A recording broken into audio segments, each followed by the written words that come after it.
अस्सलाम वालेकुम everyone, hope you all are good and fine. हम लोग पढ़ रहे हैं बायोलॉजी क्लास 10 की। हमारे पास है chapter number 10 gaseous exchange. Gaseous exchange के टर्म को हम थोड़ा सा डिस्क्राइब करें तो हम ये पढ़े हैं बायोलॉजी की बुक में। और बायो का मतलब होता है लाइफ, यानी कि हम इसको रिलेट करें कि हमने ऑर्गेनिज्म यानी कि लाइफ के अंदर एक्सचेंज ऑफ गैसेस के प्रोसेस को इस चैप्टर के अंदर डील करना है। चैप्टर को स्टार्ट करने से पहले कुछ टर्म्स एंड टर्मिनोलॉजीज जो कि आप लोगों को पता होनी चाहिए वो हम आज के टॉपिक में डिस्कस करेंगे।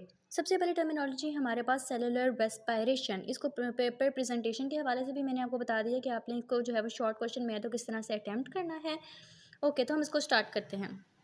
It is defined as cellular respiration is the process, ये वो अमल है in which carbon hydrogen bonds in food are broken, जिसमें जो हम फूड इनटेक करते हैं उसके अंदर जो कार्बन हाइड्रोजन बॉन्ड्स होते हैं वो क्या होते हैं, ब्रेक डाउन होते हैं। किस प्रोसेस के ज़रिए से? बाय ऑक्सीडेशन रिडक्शन यानी कि रिडॉक्स रिएक्शन के ज़रिए से। And the energy is transformed into ATP, और उस रिडक्शन के ब्रेकडाउन के नतीजे में जो एनर्जी प्रोड्यूस होती है वो एटीपी की फॉर्म में ट्रांसफॉर्म हो जाती है। यहाँ पे हम थोड़ा सा एक्सप्लेनेशन पढ़ते चलें कि ऑक्सीडेशन का मतलब होता है loss of electrons and reduction का मतलब होता है gain of electrons.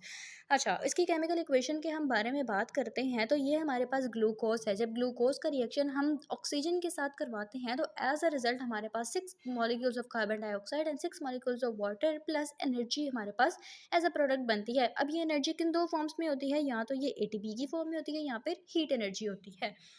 Hope so cellular respiration आपको कवर हो गया हो। नेक्स्ट टॉपिक हमारे पास है, नेक्स्ट डेफिनेशन जो आपको पता होनी चाहिए वो है गैसियस एक्सचेंज। ठीक है, it is defined as taking in oxygen and giving out carbon dioxide is termed as gaseous exchange, यानी कि ऑक्सीजन को अपने अंदर लेना और कार्बन डाइऑक्साइड को अपने अंदर से खारिज कर देना क्या कहलाता है? Gaseous exchange. Moving towards the next topic, हमने आज पढ़ना है ब्रीथिंग। ठीक है, ब्रीथिंग की डेफिनेशन के हम बारे में पढ़ते हैं तो ये गैसेस एक्सचेंज की ही जो है वो आप कह सकते हैं थोड़ी सी ब्रॉड वे में एक्सप्लेनेशन है।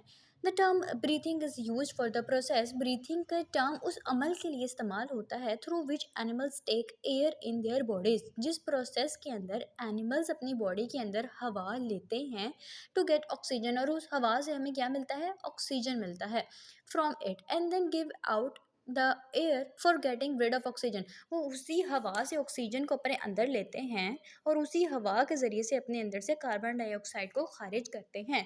तो ऑक्सीजन का हवा के ज़रिए अपने अंदर लेना और कार्बन डाइऑक्साइड का हवा के ज़रिए से अपने अंदर से बाहर निकालना क्या प्रोसेस कहलाता है? ब्रीथिंग का प्रोसेस पर कहलाता है। अब एक बहुत ही इंपॉर्टेंट शॉर्ट क्वेश्चन जो कि आपकी एक्सरसाइज का शॉर्ट क्वेश्चन भी है और पेपर में जो है वो इंपॉर्टेंट एमसीक्यूज और शॉर्ट क्वेश्चन के हवाले से भी आता है, हम उसको डिस्कस करने लगे। कहता है difference between breathing and cellular respiration.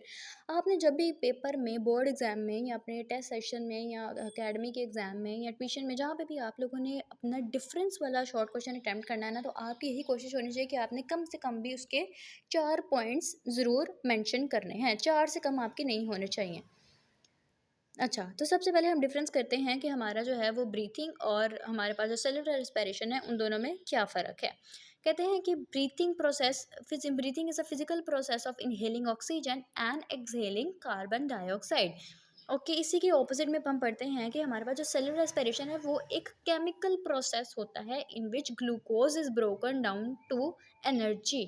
ठीक है, इसमें सिंपल ब्रीथिंग में हमारे पास क्या हो रहा है कि हम इनहेल कर रहे हैं ऑक्सीजन को और एक्सहेल कर रहे हैं कार्बन डाइऑक्साइड को। लेकिन सेलुलर रेस्पिरेशन में हमारे पास क्या होता है? ग्लूकोज की ब्रेक डाउन होती है, किसमें? एनर्जी में। फिर उसके बाद हमें पता चलता है कि ये अक्कर कहाँ पे होता है, यानी कि ब्रीथिंग का प्रोसेस कहाँ से हो रहा है? अक्कर इन लंग्स में। और सेलुलर एस्पिरेशन का प्रोसेस कहाँ पे हो रहा है? माइटोकॉन्ड्रिया के अंदर, साइटोप्लाज्म ऑफ सेल में भी होता है ये।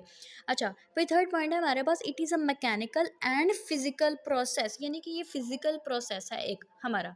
अच्छा, और दूसरा हमारे पास क्या है? Cellular aspiration it is a mechanical और बायोकेमिकल प्रोसेस, यानी कि इसके अंदर मैकेनिकल प्रोसेस भी हो रहा है और साथ में बायोकेमिकल प्रोसेस भी हो रहा है। अच्छा, फिर उसके बाद ब्रीथिंग में हमारे पास no direct ATP is produce, क्योंकि इसमें क्या रोल है हमारे पास? सिर्फ हमने इनहेल करना ऑक्सीजन को और एक्सहेल कर देना कार्बन डाइऑक्साइड में, इसमें हमारे पास एटीपी के प्रोडक्शन का जो है वो कोई रोल नहीं होता। लेकिन सेलुलर रेस्पिरेशन में क्या होता है? ग्लूकोज ब्रेक डाउन होती है और एनर्जी में कन्वर्ट हो जाती है। वो एनर्जी क्या होती है? एटीपी होती है। तो क्या करता है? Produce direct ATP. तो ये बहुत इंपॉर्टेंट शॉर्ट क्वेश्चन था और आज का टॉपिक हमारा बस यही था कि हमने terms and terminologies next chapter को जो है वो पढ़ने से पहले डिटेल में ये हमें बातें पता होनी चाहिए थी। Hope you like the video.